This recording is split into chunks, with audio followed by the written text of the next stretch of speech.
एक बार पुनः आपका स्वागत है। तो आज हम बात करेंगे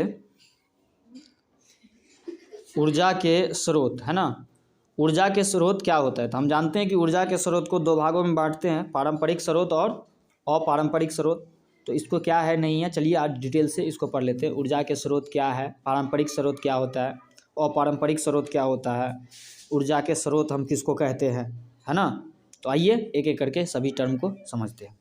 तो सबसे पहले अगर बात करें तो कह रहे कि ऊर्जा के विभिन्न रूप हैं तथा ऊर्जा के एक रूप से दूसरे रूप में परिवर्तित किया जा सकता है। मतलब ऊर्जा के बहुत से रूप हैं और ऊर्जा हमेशा एक रूप से दूसरे रूप में बदलते रहते हैं। उसे करने का तरीका है, आप भी कर सकते हैं अगर आपके पास।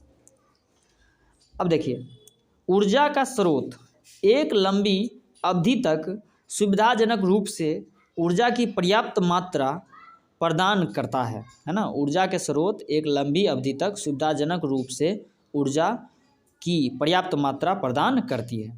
अब कहेंगे ऊर्जा की आवश्यकता क्यों है भाई? सबसे बड़ा सवाल तो ये है कि भाई हमको ऊर्जा की आवश्यकता क्यों है।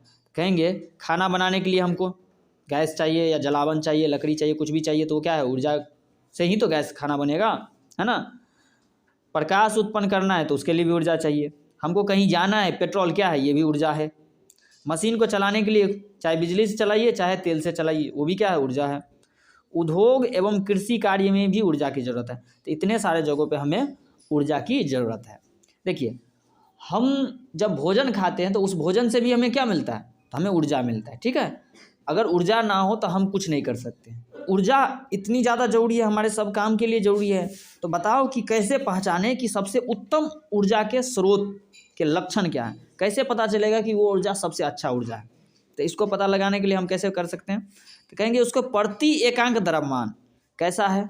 तो कहेंगे कम से कम में एकांक द्रव्यमान में क्या उच्च कैलोरी माप है कि कम में ज़्यादा अधिक ऊर्जा दे सकता है। जैसे मान लिए 1 लीटर पेट्रोल को जलाएंगे और 1 लीटर मिट्टी तेल को जलाएंगे तो दोनों में अलग अलग ऊर्जा मिलेगा। 1 केजी गोबर के उपले को जलाएंगे और 1 केजी लकड़ी को जलाएंगे, दोनों में अलग अलग ऊर्जा मिलेगा। तो इसी से पता चलता है कि किसमें प्रति एकांक द्रव्यमान से अधिक कैलोरी ऊर्जा मिल सकता है, अधिक कार्य हो सकता है। एक नंबर ये बात हो गई। दूसरा, सस्ता एवं सरलता से सुलभ हो, ये भी तो जरूरी है। अगर मान लीजिए हाइड्रोजन हमारे लिए बहुत ऊर्जा देता है ना, लेकिन हाइड्रोजन हमारे लिए सरलता से उपलब्ध नहीं है, तब तो ये फिर दिक्कत है ना। अगला कह रहा है भंडारण तथा परिवहन में भी आसानी हो, कि हमको ले जाने लाने में भी आसानी हो। अगर ऐसा नहीं होगा तो हम क्या करेंगे, है ना।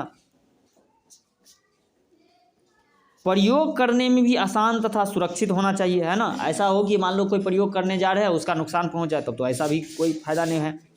पर्यावरण को प्रदूषित ना करें, क्योंकि हमारे लिए जिस पर्यावरण में हम रहते हैं, जिस घर में हम रहते हैं, उसी को दूषित कर देगा, तो ऐसा ईंधन कोई काम का नहीं, है ना। आप हमें कमेंट में लिखिए कि आपको क्या समझ में नहीं आया, और इस वीडियो से अगर किसी को फ़ायदा हो सकता है तो उसके तक जरूर पहुंचाएं।